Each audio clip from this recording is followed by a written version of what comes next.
Zero to advance spoken English course का आज चौथा दिन है दोस्तों, जिसमें आपको इंग्लिश ग्रामर से रिलेटेड कुछ बेसिक चीजें सीखने को मिलेंगी।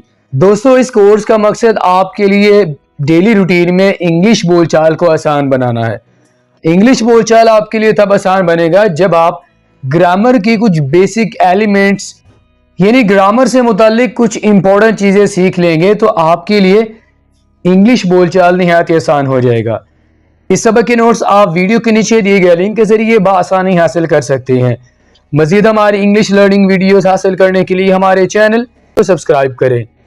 तो चले फ्रेंड्स, जीरो एडवांस कोर्स की क्लास नंबर 4 का आगाज करते हैं। लेकिन दोस्तों, उससे पहले मैं चाहूंगा कि आपको ये पता होना चाहिए कि आपने प्रीवियस क्लास में क्या सीखा है। अगर आप हमारी क्लासेस को कंटिन्यूसली वॉच कर रहे हैं और इंग्लिश सीख रहे हैं, तो आपको ये पता होना चाहिए कि हमने प्रीवियस क्लास में आपको क्या सिखाया था।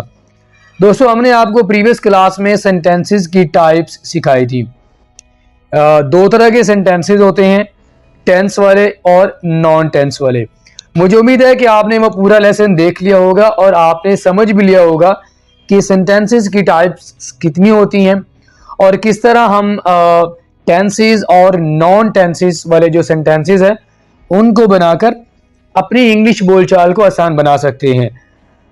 तो दोस्तों, आज के हमारे लेसन की तरफ मूव करते हैं और आपको बताते हैं कि आज के लेसन में आपको क्या सीखने को मिलेगा। फ्रेंड्स, ये चारों वर्ड्स आज आपको सीखने को मिलेंगे। This, that, these and those. ये चारों वर्ड्स आप आमतौर पर इस्तेमाल कर रहे होते हैं। इनको हम क्यों इस्तेमाल करते हैं और इनको इंग्लिश ग्रामर में क्या कहा जाता है और कैसे आप इनको यूज करके इंग्लिश के छोटे छोटे सेंटेंसेस बना सकते हैं, आज के वीडियो लेसन में आप ये सीखेंगे। सबसे पहले आपको इनके माना बताते हैं। दिस का माना होता है ये, दैट का माना होता है वो, दिस का माना होता है ये सब यानी दो या दो से ज्यादा, जबकि दोस्त का माना होता है वो दो या दो से ज्यादा लोगों के लिए आप दोस्त का वर्ड इस्तेमाल करते हैं। अब आपको one by one in words को सिखाते हैं, लेकिन मैं चाहूंगा कि आपको यह भी पता होना चाहिए कि इन वर्ड्स को यानी इन चारों वर्ड्स को इंग्लिश ग्रामर में क्या कहा जाता है, ताकि आपकी ये कंफ्यूजन भी क्लियर हो जाए। दोस्तों, इन चारों वर्ड्स को इंग्लिश में डिमॉन्स्ट्रेटिव प्रोनाउन कहा जाता है। डिमॉन्स्ट्रेट का माना होता है किसी चीज को बयान करना, वाज़े करना। डेफिनेशन देख लेते हैं ताकि आपको मजीद ये चीज वाज़े हो जाए।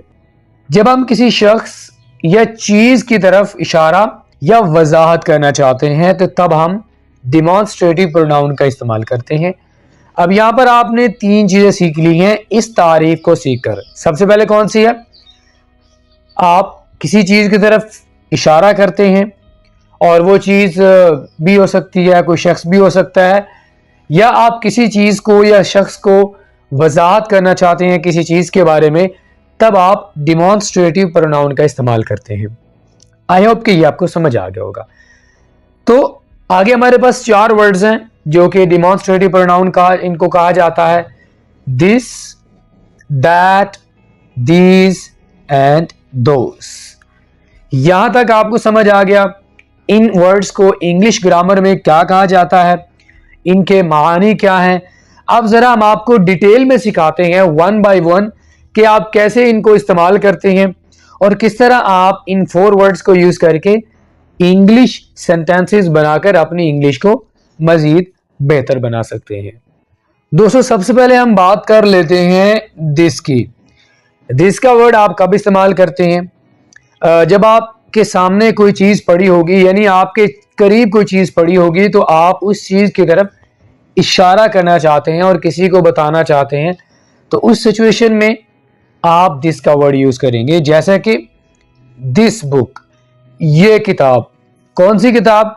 वो किताब जो आपके सामने पड़ी है, यानी थोड़े से फासले में पड़ी हुई है, आपके बिल्कुल करीब पड़ी होगी। तो किसी ऐसी चीज की तरफ अगर आप इशारा करना चाहते हैं जो चीज आपके करीब पड़ी है, आप दिस का वर्ड यूज करेंगे। लेकिन अगर आप किसी ऐसी चीज की तरफ इशारा करना चाहते हैं जो चीज आपके करीब नहीं पड़ी बल्कि आपसे थोड़े से फासले में पड़ी है, थोड़ी सी दूर पड़ी है, तो उस सिचुएशन में आप दैट का वर्ड इस्तेमाल करेंगे और आप कहेंगे दैट बुक, वो किताब वहां दूर। ठीक है, तो दिस और दैट का आपको समझ आ गया होगा।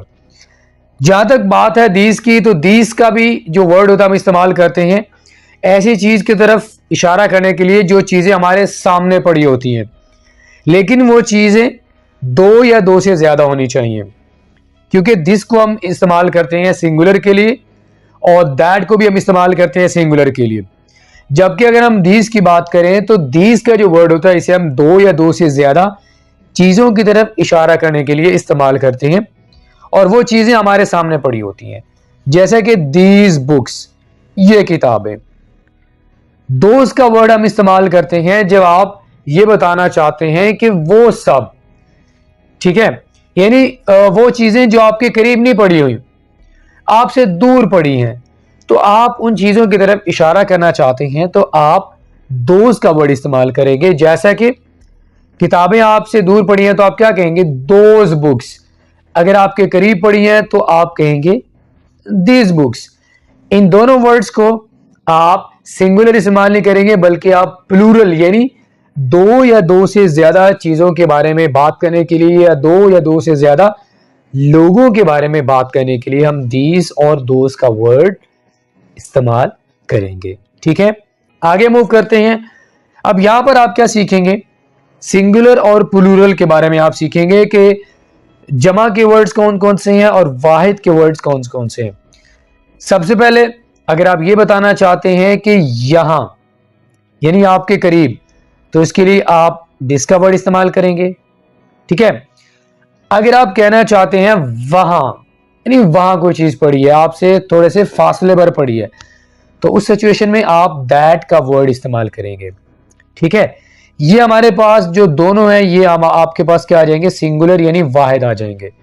अगर हम प्लूरल की बात करें, प्लूरल क्या होता है, यानी दो या दो से ज्यादा चीजें या लोग, तो उस सिचुएशन में आप दीस या दोस का वर्ड इस्तेमाल करेंगे।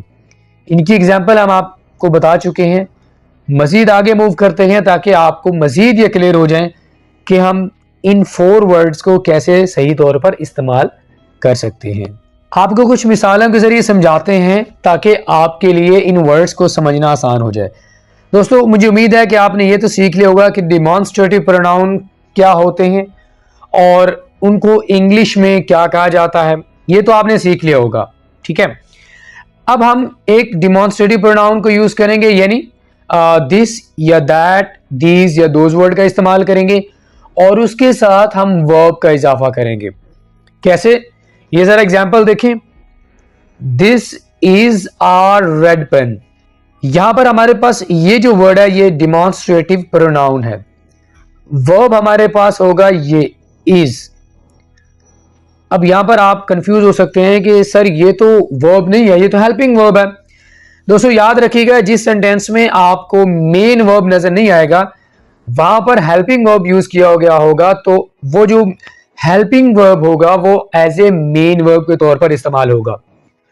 तो ये हेल्पिंग वर्ब हमारे पास क्या हुआ, एज ए मेन वर्ब। ठीक है, तो यहां पर हम डिमॉन्स्ट्रेटिव प्रोनाउन का इस्तेमाल करेंगे और उसके साथ वर्ब का इस्तेमाल करेंगे। This is a red pen, ये सुर्ख पेन है। दीज आर ब्लू पेन्स, ये सब नीले पेन है। यहां पर हमने दिस और ये हमारे पास दीज आ गया, यानी प्लूरल आ गया। ठीक है, इसी तरह that is my friend, that आपके पास डिमॉन्स्ट्रेटिव प्रोनाउन है और इज आपके पास हेल्पिंग वर्ब आ गया जिसे हम एज ए मेन वर्ब ले रहे हैं। ठीक है, that is my friend, that is my dog. ठीक है, दोज आर माई फ्रेंड्स। जब आप दो या दो से ज्यादा लोगों के बारे में बात करेंगे तो आप दोज का वर्ड इस्तेमाल करेंगे। दोज आर माई फ्रेंड्स, वो सब मेरे दोस्त हैं। तो ये हमारे पास हो गया प्लूरल। तो मुझे उम्मीद है कि आपको सिंगुलर और प्लूरल का जो कॉन्सेप्ट है आपको क्लियर हो गया होगा। अब हम आगे मूव करते हैं। दोस्तों यहां पर भी आपको कुछ एग्जांपल्स दी जाएंगी ताकि आप मजीद बेहतर तरीके से इन 4 वर्ड्स को अंडरस्टैंड कर सकें। वर्ड्स को आप एक्सप्लेन कर देते हैं, लेकिन जब तक आपके सामने एग्जांपल्स नहीं होगी आपको बेहतर तौर पर समझ नहीं आएगा। तो यहां पर देखिए, सिंगुलर हमारे पास दिस है। ठीक है, इज अ कैट, ये मैं आपको पहले बता चुका हूं। इज हमारे पास क्या है, जी हां आप समझ चुके हैं, ये हमारे पास वर्ब है। जब हमारे पास मेन वर्ब नहीं होगा तो जो हेल्पिंग वर्ब सेंटेंस में हमने यूज किया होगा वो हमारे पास क्या होगा, एज ए मेन वर्ब के तौर पर काम करेगा। दिस इज अ कैट, ये एक बिल्ली है। इसी तरह दैट इज माई हैट, वो मेरी टोपी है, सिंगुलर हो गया। ठीक है, अगर हम प्लूरल की बात करें तो प्लूरल हमारे पास आ जाएगा दीज आर कैट्स, ये सब बिल्लियां हैं। यहां पर हम वो नहीं कहेंगे क्योंकि दीज का वर्ड हम इस्तेमाल करते हैं ऐसी चीजों या अशखास के लिए जो हमारे सामने हों, तो हम कहेंगे ये सब बिल्लियां हैं। दीज आर माई फ्रेंड्स, ये सब मेरे दोस्त हैं। अगर हम प्लूरल एक और वर्ड का इस्तेमाल करें तो हमारे पास है दोस्त, दोज आर माई हैट्स, वो सब मेरी टोपियां हैं। तो मुझे उम्मीद है कि यहां तक आपने समझ लिया होगा कि डिमॉन्स्ट्रेटिव प्रोनाउन क्या होता है, किस तरह आप इसके साथ वर्ब का इजाफा करके आप एग्जाम्पल बना सकते हैं, सिंगुलर कौन से हमारे पास डिमॉन्स्ट्रेटिव प्रोनाउन है और प्लूरल डिमॉन्स्ट्रेटिव प्रोनाउन कौन कौन से हैं। तो मुझे उम्मीद है यहां तक आपको ये क्लियर हो गया होगा। दोस्तों पहले तो हमने ये सीख लिया कि डिमॉन्स्ट्रेटिव प्रोनाउन प्लस वर्ब को यूज करके आप किस तरह मुख्तलिफ सिचुएशंस में एग्जाम्पल बना सकते हैं। अब यहां पर मैं आपको सिखाऊंगा कि आप डिमॉन्स्ट्रेटिव एडजेक्टिव को यूज करके और इसके साथ आप वर्ब का इजाफा करेंगे, आप कैसे एग्जाम्पल बना सकते हैं। याद रखिएगा डिमॉन्स्ट्रेटिव एडजेक्टिव कोई न्यू चीज नहीं है, वही डिमॉन्स्ट्रेटिव प्रोनाउन और डिमॉन्स्ट्रेटिव एडजेक्टिव दोनों सेम चीजें हैं। ठीक है, तो यही जो वर्ड हमारे पास this, that, these and those, ये हमारे पास एज ए डिमॉन्स्ट्रेटिव एडजेक्टिव के तौर पर यूज होंगे और आगे हम उसके साथ वर्ब का इजाफा करेंगे। जैसा कि हमारे पास एग्जाम्पल है दिस पेन इज रेड। अब यहां पर थोड़ी सी सिचुएशन चेंज हो जाएगी। जब आप डिमॉन्स्ट्रेटिव एडजेक्टिव का यूज करेंगे, यानी इस वर्ड को दिस, दैट, दीज या दोस, इनको अगर आप डेमोन्स्ट्रेटिव एडजेक्टिव के तौर पर यूज करेंगे तो आपके पास फौरन नाउन आएगा, हेल्पिंग वर्ब नहीं आएगा। यहां पर आप देखें डिमॉन्स्ट्रेटिव प्रोनाउन आपके पास दिस और ये आपके पास आ गया हेल्पिंग वर्ब। ठीक है, यहां पर तो दिस के बाद हेल्पिंग वर्ब आएगा, लेकिन जब आप डिमॉन्स्ट्रेटिव एडजेक्टिव यूज कर रहे होंगे तो उसके बाद हेल्पिंग वर्ब फौरन नहीं आएगा, बल्कि हम नाउन का इजाफा करेंगे। जैसे कि दिस पेन इज रेड, ये हमारे पास ऐसे होगा दिस पेन इज रेड। पहले हम जो नाउन है उसको बाद में यूज कर रहे थे, जब हम डिमॉन्स्ट्रेटिव एडजेक्टिव को यूज करेंगे तब हम डिमॉन्स्ट्रेटिव एडजेक्टिव के बाद हम नाउन का इजाफा करेंगे। दिस पेन इज रेड, ये पेन सुर्ख है। इसी तरह दैट कार इज नाइस, पहले क्या आता था that is a nice car, लेकिन यहां पर क्या होगा that car is nice.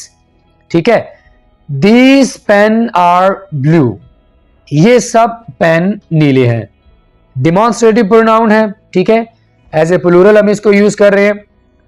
Those cars are nice, वो सब कारें अच्छी हैं। यहां पर अगर हमारे पास डिमॉन्स्ट्रेटिव प्रोनाउन होता तो आप कैसे एग्जाम्पल बनाते, this is a red pen, that is a nice car, these are blue pens, those are nice cars. लेकिन चूंकि हमारे पास यहां पर सिचुएशन डिफरेंट है, यहां पर हम इन वर्ड्स को एज ए डिमॉन्स्ट्रेटिव एडजेक्टिव के तौर पर यूज कर रहे हैं, तो हम इन वर्ड्स के बाद फौरन नाउन को लेके आएंगे। आई होप के स्टूडेंट्स यहां तक आपको समझ आ गया होगा कि किस तरह आप डिमॉन्स्ट्रेटिव प्रोनाउन को यूज करके और डिमॉन्स्ट्रेटिव एडजेक्टिव को यूज करके, आप इन दोनों को यूज करके साथ में वर्ब का इजाफा करके कैसे आप एग्जाम्पल्स बना सकते हैं। दोस्तों हमारे पास एक और सिचुएशन है जिसमें हम इन 4 वर्ड्स को यूज कर सकते हैं, लेकिन याद रखिएगा अब यहां पर इस सिचुएशन में आपने इन 4 वर्ड्स को शुरू में यूज नहीं करना, जैसा कि आप पहले यूज करते आए हैं। अब यहां पर हम इन वर्ड्स को सेंटेंस के आखिर में यूज करेंगे। अब कैसे यूज करेंगे, सबसे पहले हम ये सीख लेते हैं कि इनको किस सिचुएशन में यूज किया जाएगा। वो सिचुएशन हमारे पास है जब आगे वाले को पहले से किसी चीज का पता हो। लेट्स सपोज कि आप किसी शख्स से बात कर रहे हैं और उसे किसी ऐसी चीज के बारे में बताना चाह रहे हैं जिस चीज के बारे में उस शख्स को पहले से पता है। तो अगर उस शख्स को पहले से उस चीज का पता है तो आप इस सिचुएशन में इन वर्ड्स को सेंटेंस के आखिर में यूज करेंगे। एग्जाम्पल देख लेते हैं ताकि आपको बेहतर समझ आ जाए। आई लाइक दिस, मुझे ये पसंद है। अब आगे जिस शख्स को आप बता रहे हैं उसको पता है कि आप एप्पल की बात कर रहे हैं।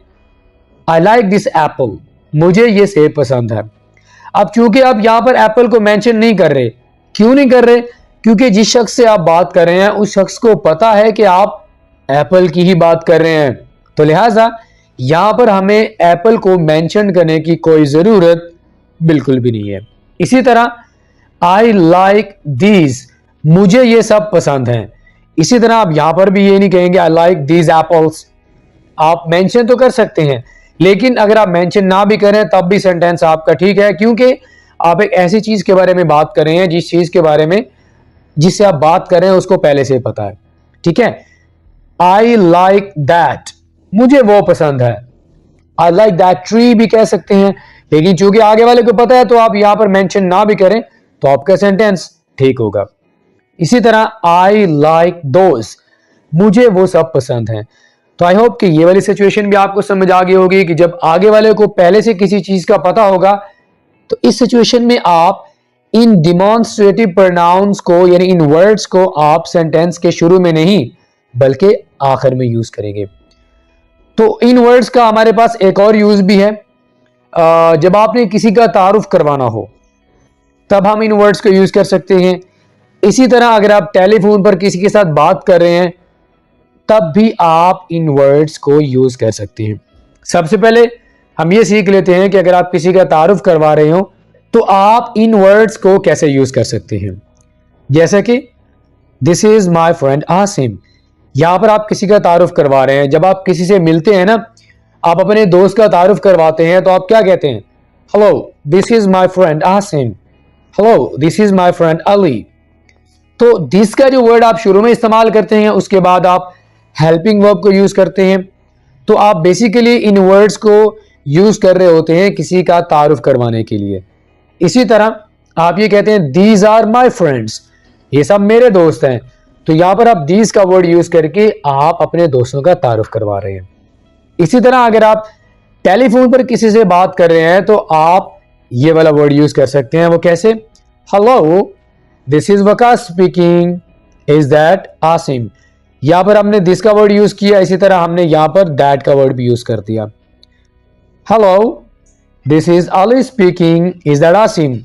हेलो ये वकास बोल रहा है, क्या ये आसिम है? तो आप तारुफ करवाने के लिए भी इन वर्ड्स का यूज कर सकते हैं, और अगर आप टेलीफोन पर बात कर रहे हैं किसी के साथ तब भी आप इन वर्ड्स को शुरू में इस्तेमाल कर सकते हैं। तो आई होप कि फ्रेंड्स आपने इन चारों वर्ड्स को सही तौर पर कैसे यूज करना है ग्रामेटिकली, और कैसे हम इन्हें डिफरेंट सिचुएशन में इनको यूज करते हैं, इनके मुख्तलिफ इस्तेमालात कौन कौन से हैं, आपने इन 4 वर्ड्स को अच्छे से सीख लिया होगा। ऑल राइट फ्रेंड, तो इसी के साथ ही आज की हमारी क्लास नंबर 4 का यहीं पे इख्तिताम होता है। मुझे उम्मीद है कि दोस्तों आपने आज की क्लास नंबर 4 से बहुत कुछ सीख लिया होगा। फ्रेंड्स आज का लेसन बहुत ज्यादा इंपॉर्टेंट है और काफी ज्यादा बेसिक भी है। हम डेली रूटीन में इन 4 वर्ड्स को बहुत ज्यादा इस्तेमाल कर रहे होते हैं, लिखते वक्त भी और बोलते वक्त भी। अगर आप चाहते हैं कि आप इन 4 वर्ड्स को इस्तेमाल करते हुए परेशान ना हो तो आप इन 4 वर्ड्स को अच्छे से सीखें, इनकी प्रैक्टिस करें और मेरे साथ इनकी प्रैक्टिस शेयर कर दें। वीडियो लेसन अगर आपको अच्छा लगा हो तो लाइक करें, अपना फीडबैक हमें जरूर दीजिएगा। अगर आपने हमारे चैनल को जरूर सब्सक्राइब करें। फ्रेंड्स आपके साथ मुलाकात होगी नेक्स्ट किसी और लेक्चर के साथ। टिल देन अल्लाह हाफिज।